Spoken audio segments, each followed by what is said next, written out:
Durante toda la semana mucha gente se estaba comunicando conmigo para que hablemos un poco de las conclusiones del Criterium du Dauphiné y se han estado comunicando por interno conmigo, ya sea por Instagram o por el Telegram o por donde sea, para que de alguna manera podamos ir sacando algunas conclusiones de lo que pasó en el Criterium du Dauphiné. La pregunta generalmente siempre es la misma: ¿qué estrategia deberíamos utilizar para poder derrotar a Pogačar en este Tour de France? ¿Es posible crear una estrategia para derrotar a Pogačar en este Tour de France? Y de alguna manera algunos de estos seguidores trataban de sacar algunas conclusiones acerca de cómo se le podría derrotar, y algunos más pesimistas dicen que sinceramente no se le puede derrotar. Y lo que nosotros deberíamos ver en este Tour de France que se nos acerca debiese ser algo bastante parecido a lo que nosotros vimos en el Tour de France del año pasado, donde fue un verdadero baile de Pogačar a sus rivales. JP, ¿tú crees realmente que Pogačar pudiese darle un baile a sus rivales? Yo creo que no solo podría llegar a darle un baile de tamañas proporciones a sus rivales, sino que aún podríamos ir un paso más allá. Podríamos ver un baile más o menos parecido al que le dio a sus rivales en el Giro de Italia. Estoy hablando del segundo puesto de la clasificación general a 10 minutos y de ahí para atrás. Pero JP, no nos mates el Tour de France antes de que empiece.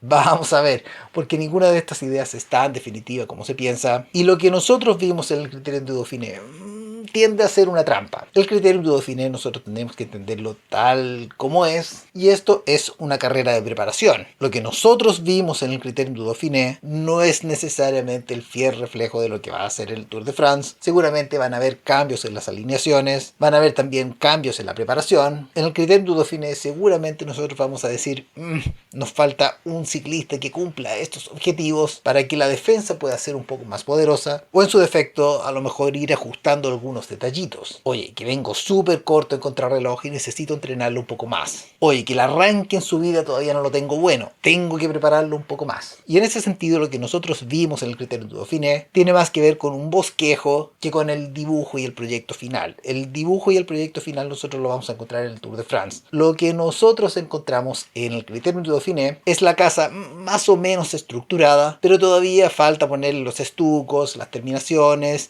y los detallitos que te la van a dejar espectacular. Así que no tenemos que tomar nada de esto como si fuera algo definitivo, sino que más bien podríamos ir haciéndonos la idea de cómo está yendo la cosa. De aquí al Tour de France seguramente las cosas no van a cambiar tanto, sino que de aquí al Tour de France todo debiese mejorar un puntito más o dos puntitos más dependiendo del ciclista. Falta seguramente un trabajo de afinamiento, de bajar el último kilo, a lo mejor hacer las últimas series, a lo mejor la última jornada en altura, y lo que nosotros vimos sinceramente era una especie de benchmark de lo que llevamos hasta este momento. Y si bien es cierto, este benchmark podría darnos ciertas directrices, tampoco es que sea algo tan definitivo y tampoco te lo tomes tan en serio. Hay gente que me decía que Renko Evenepoel se notaba que había estado practicando la pura contrarreloj y estaba súper bajo en montaña. Sí, seguramente sí. Este tipo de cosas pasan en el Criterium du Dauphiné y es normal que pasen. Por otra parte, otros me decían que Tadej Pogačar no ha entrenado la crono, se nota que no la ha entrenado, y que haya perdido tanto tiempo en la contrarreloj del Criterium du Dauphiné es algo realmente preocupante, porque Jonas y Renko le podían pasar por encima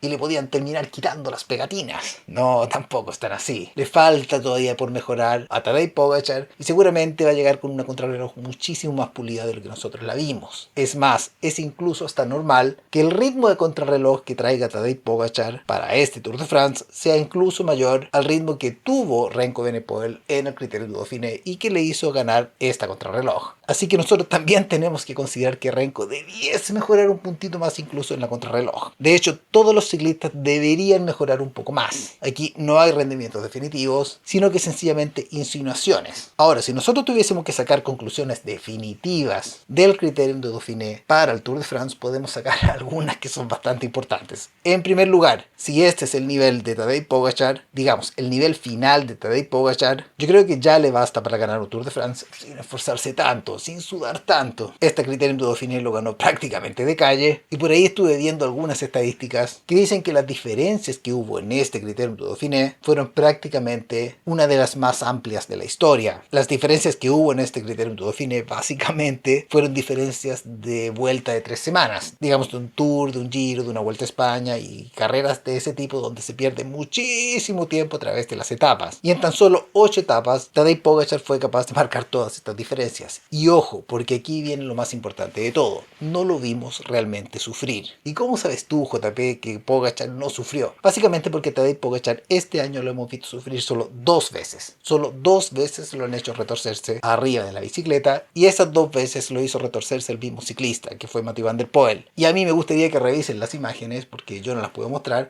pero si pueden revisarlas, ustedes se van a dar cuenta de que Mathieu van der Poel lo torturó prácticamente arriba del pollo de San Remo. Y finalmente, por primera vez en mucho tiempo, nosotros veíamos a un Tadej Pogačar sufrir. Si bien es cierto, ya no quedaba nada de su vida, igual sufrió, igual lo vimos retorcerse e igual nosotros lo vimos llegar a su límite. Y ese nosotros podríamos decir que es el límite de Tadej Pogačar. Y conociendo ese límite de Tadej Pogačar, nosotros podríamos llegar a pensar: Jonas Vingegaard se acercó a ese límite de Tadej Pogačar en el Criterium du Dauphiné, y según yo, no. Renko se acercó a ese límite, yo creo que tampoco. Florian Lipowitz se acercó a ese límite, yo creo que tampoco. Yo creo que Tadej Pogačar este Criterium du Dauphiné ganó con relativa soltura, no lo vimos sufrir arriba de la bicicleta, no lo vimos triturarse arriba de la bicicleta y no lo vimos en ningún momento capitular arriba de la bicicleta, ya sea ni por delante ni por detrás. No sé si ustedes se recuerdan, pero la segunda vez que nosotros vimos capitular a Tadej Pogačar, y aquí sí que capituló en serio, fue en la París-Roubaix, después de que finalmente la persecución a Mathieu van der Poel no le terminó resultando. Y en el mano a mano entre Mathieu van der Poel y Tadej Pogačar, Mathieu van der Poel lo terminó derrotando. Esas 2 veces nosotros lo hemos visto capitular, y en el Criterium du Dauphiné nosotros no lo vimos capitular, no lo vimos de hecho ni siquiera estar cerca de la capitulación. Ahora nosotros también tenemos que entender que Jonas Vingegaard no es el Jonas Vingegaard definitivo para el Tour. Le falta un puntito a Vingegaard, y generalmente este puntito es el que termina marcando las grandes diferencias. Jonas Vingegaard está en buena forma, Jonas Vingegaard está muy pero muy fuerte, y si no hubiese sido por Tadej Pogačar, seguramente Jonas Vingegaard hubiese ganado con relativa facilidad el Criterium du Dauphiné.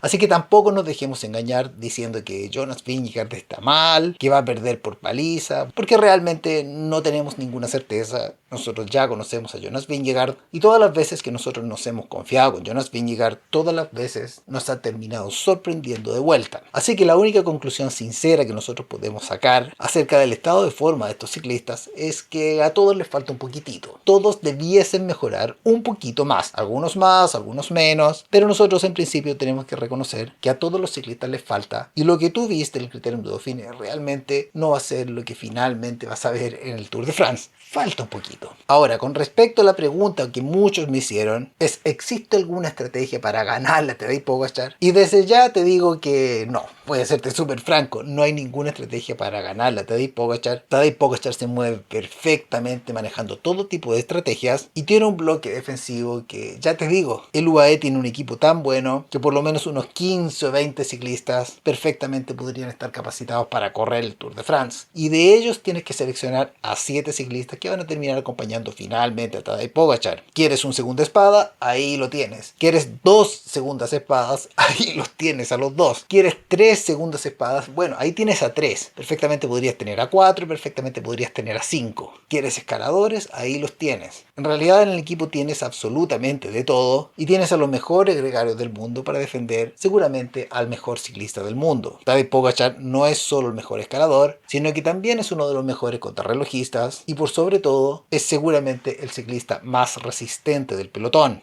A Tadej Pogačar le da lo mismo atacarte a 2 kilómetros de meta que a 5 kilómetros de meta, como a 100 kilómetros de meta. A Tadej Pogačar sencillamente no lo vas a agarrar tan fácilmente, y tiene un bloque de gregarios tan pero tan fuerte que podrían perfectamente romper la carrera a 100 kilómetros de meta si quisieran, y que de ahí seguramente termine ganando el más duro. ¿Quién es el más duro? Bueno, él. Tadej Pogačar tiene un montón de maneras de ganar, y todas estas batallas contra Mathieu van der Poel que tuvo en las clásicas le han enseñado seguramente una de las cosas más importantes que se necesita en el ciclismo: la capacidad y la toma de decisiones para poder ganar carreras. Y es por eso que yo considero que ganarle a Tadej Pogačar es prácticamente imposible en el Tour de France. Ya conocemos la sobriedad de la estrategia de Jonas Vingegaard, y ojo que tampoco es que tenga un equipo de iluchos flacuchentos. Jonas Vingegaard tiene un equipo muy pero muy fuerte, muy pero muy muy duro y muy pero muy capacitado para poder defenderlo en prácticamente todos los terrenos. Ahora nosotros también tenemos que decir una cosa, y es que no te esperes que Jonas Vingegaard logre vencer a Tadej Pogačar gracias a su equipo. Esta va a ser una batalla entre jefes de filas, y cuando arranque Tadej Pogačar no hay ningún ciclista del Visma Lease Bike que vaya a ser capaz de defender a Jonas Vingegaard. Aquí los grandes jefes de filas, cuando comience la batalla entre los pescados grandes, tienen que aprender a defenderse solos, y la capacidad de reacción que tengan va a ser determinante al momento de defenderse de un posible ataque de Tadej Pogačar. Esos tiempos donde se hablaba de que el equipo tenía que defender al jefe de filas y dejarlo allá arriba en la cima del repecho, ya pasaron y ya no tiene sentido en estos tiempos hablar en esos términos. Hoy en día los jefes de filas tienen que atacarse entre ellos para quitarse y ganarse distancia, y si no son capaces de hacer ese trabajo, ya te digo yo que vienen 25 niños por detrás desesperados porque le den una oportunidad y demostrar por qué quieren ser tan tiranosaurios como Tadej Pogačar. Así que si tú hoy en día no eres un tiranosaurio, déjame decirte que no tienes nada que hacer en el Tour de France. Ahora volvamos a la pregunta inicial. ¿Existe una estrategia para derrotar a Tadej Pogačar? ¿Qué pasaría si mandamos a este por delante y a este por detrás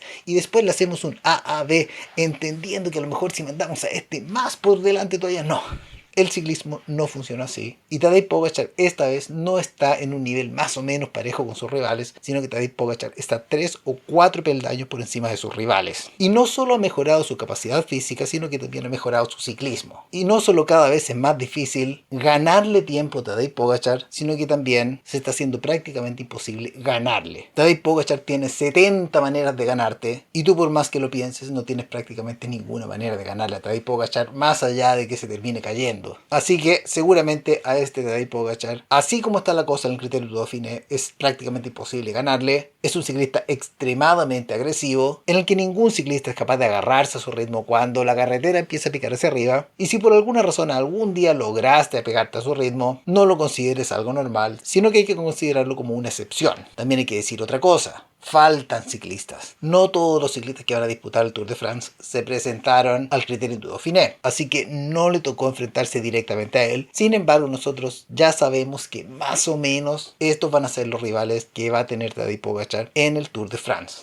Así que, tarea para la casa para los ciclistas. En primer lugar, tienen que mejorar la capacidad física. Tienen que al menos poder agarrarse a la rueda de Tadej Pogačar para recién poder pensar que lo pueden llegar a derrotar. En un mano a mano seguramente no lo van a poder derrotar, pero si planifican algún tipo de estrategia, siempre va a quedar la opción de que a lo mejor puede existir la posibilidad de que estratégicamente muestre falencias. Pero primero, físicamente, los ciclistas deberían acercarse un poco más, porque así tal cual están las cosas, es realmente imposible disputarle a Tadej Pogačar, porque perfectamente Tadej Pogačar puede cometer un error, puede pinchar a 5 kilómetros de meta y perder 40 segundos. Sin embargo, si a este tipo se le ocurre atacar a inicios de puerto o 30 40 kilómetros de meta en un maratón montañoso, sencillamente no tienes nada que hacer. Pogačar tiene 50 maneras de derrotarte, 70 maneras de derrotarte, 100 maneras de derrotarte, y eso es porque físicamente está 2, 3 o 4 peldaños por encima de los demás. Hay que recortarle algunos peldaños para al menos ser un poco más competitivo al momento de poder disputarle.